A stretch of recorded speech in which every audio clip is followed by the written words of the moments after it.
So I have all these people telling me that it's a pagan holiday, right? It's pagan. And the reason they claim it's pagan is because they say that the Catholic Church decided that they'd taken some pagan holidays, and they said, let's just put Christmas onto this day so that we can really kind of get all the pagans to worship all the same stuff at the same time, and then maybe they'll kind of cross over, I guess, and come into Christianity. And a lot of the elements that we use in our Christmas traditions, they say is pagan. And so consequently, they feel like you're doing a disservice to your faith and to Jesus because you're somehow acknowledging paganism. So the premise of that rant was this idea, and it's always bothered me from the get-go. When people stopped using Merry Christmas in the stores. And that, by the way, that's changed a little bit, right? I mean, I did see that after a couple of years of people complaining about it, it seemed like they did bring it back. And I've done, I don't know, 2 or 3 comedy rants on my albums about Christmas and about not saying Merry Christmas. It was one of my most famous rants that ended up on the Go Fish song, Christmas with a capital C, about people not wanting to say Merry Christmas. But as I've talked about it and brought it up over time, one of the things that bothered me was this, and we'll get to the pagan thing in a second, but here's what I think is more important. People said we don't want to emphasize Christmas, we don't want to say Christmas, because there's so many holidays in December. We don't want to leave anybody out. We don't want anybody to feel left out. We've got Kwanzaa, which is a racial holiday. It literally is. It's for black Africans. So that's even leaves people out. So that's not very an inclusive holiday. You have Hanukkah, which is for Jewish folks. So they certainly could care less if you want to celebrate with them, but it's basically a thousands of year old tradition for Jews, Hanukkah. There's also Boxing Day, the day after Christmas, which I think Canadians invented because they were perceiving that there might come a day in their country where they are boxed in and not allowed to leave because they don't have the proper vaccine. And so they created a holiday that one day, if they could ever use it to beat on those who are trying to steal their freedoms, they'd be prepared. And they could legitimize it by calling it a holiday. I always thought Boxing Day was just meant to celebrate pro wrestling. Wyatt? Yeah? That's a beautiful premise. But why in the world, how do you conflate wrestling where there is no punching? There's totally punching in wrestling. Have you seen wrestling? All right, fake punching. Okay, you're right. Still counts. God forbid that I put the kibosh on wrestling, because that's about as realistic as it gets. Don't you knock on those wrestlers like Mr. T, isn't he wrestler? I think like 50 years ago, so I don't know what... I mean, son is 25 years old and he's drawing a reference from a guy that he's never even seen. I know he was on the A-Team. I know that much. He was. Yes. That was also in like an 80s show. So how do you And is there a problem with the 80s? I just didn't know that you heard of the 80s. Who hasn't heard of the 80s? Just people that are numeral phobes. Like me? Is that what you're saying? You're not a numeral phobe. You love your numerals. But here's what I was getting at. When they took down Merry Christmas, right, and they said, we want to celebrate Hanukkah, we want to celebrate Kwanzaa, we want to celebrate Ramadan, another one, that, of course, is Islamic holiday at the same time. They were trying to make the sense that we want everybody to be equally respected, which I have no problem with that. If you wanted to add some Ramadan elements, I don't even know what those are, but if you wanted to sprinkle those in, fine. If you wanted to put up a Hanukkah candle, be my guest, do whatever you want to do. It's your store. But here's what bothered me. They used nomenclature that was intentionally not Christmas, right? We're not going to say Merry. We're not going to say Christmas, okay? We don't want to isolate people. But when they would say Happy Holidays, the elements that they would use to give the sense, the DNA of the holiday right now that they don't want to mention, they would have red and green colors, Christmas. They would have tinsel, Christmas. They would have gifts, Christmas. They would have trees, Christmas. They would have bulbs, Christmas. They would have ribbons, Christmas. They would have Santa, Christmas. They would have white hats, Christmas. They would have elves, Christmas. They would have stockings, Christmas. They would have black boots with white felt around,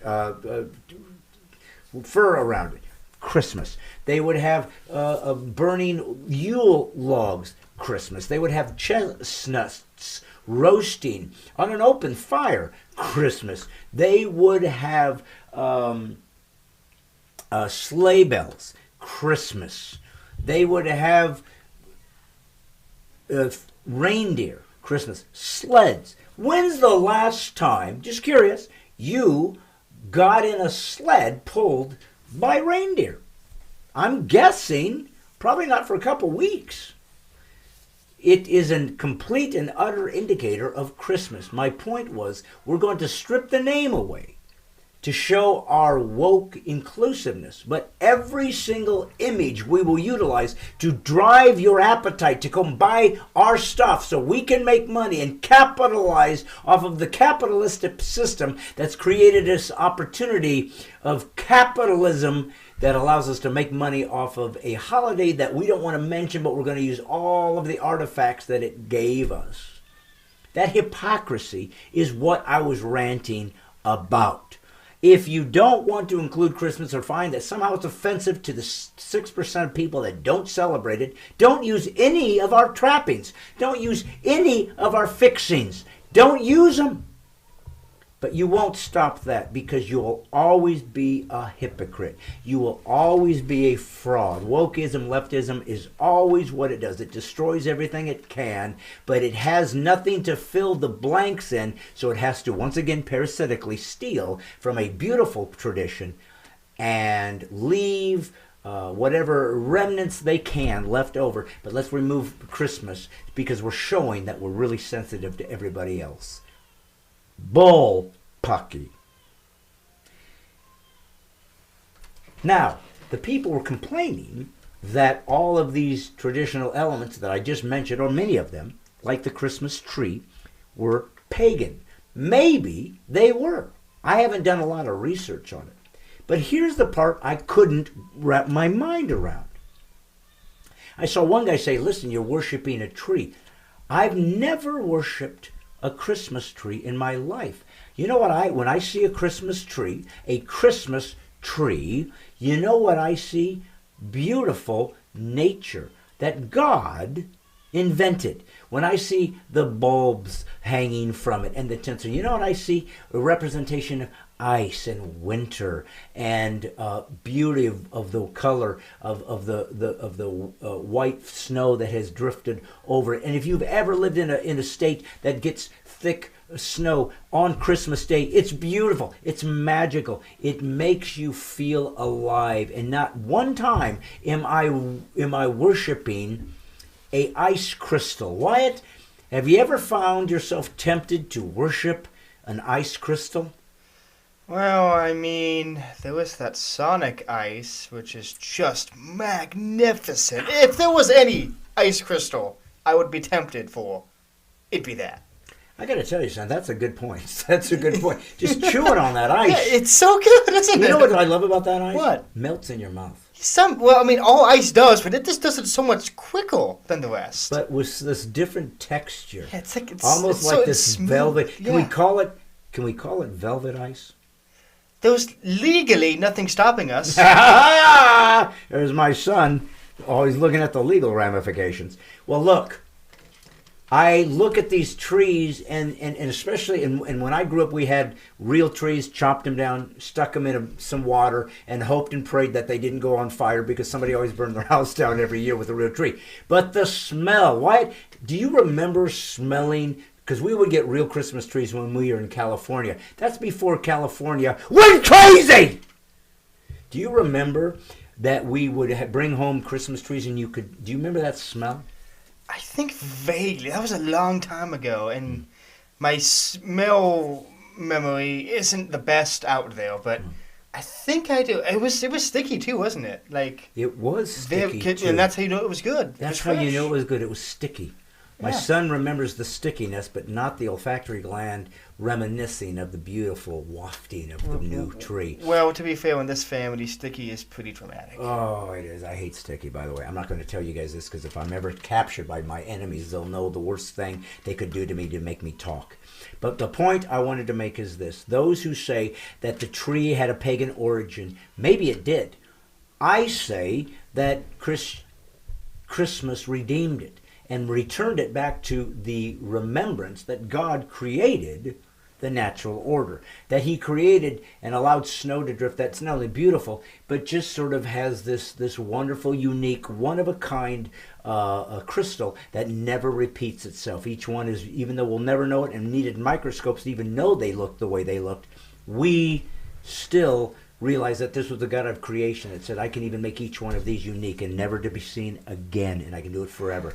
When I saw the colors, the beautiful lights that we'd put outside, and I put lights up on my house every year. The old C9s, I love the old-fashioned, beautiful blue colors. It just feels so warm. It feels so beautiful because God gave us colors. So everything that they wanted, I'm not going to deny or tell you that historically maybe there weren't some pagan traditions that the Catholic Church came in and tried to sort of abscond and sort of give it a Christian tense to it that they could sort of redeem it. But that's the point of Christianity, was to redeem that which was lost, to fix that which was broken, to heal that which was unhealthy, to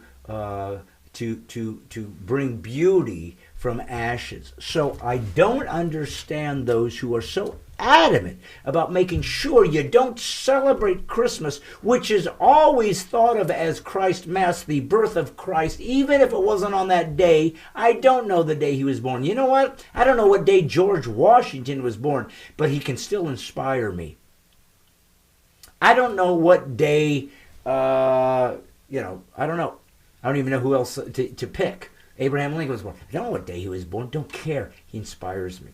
I don't care what day Jesus was born. What I care about is that he did. He was born.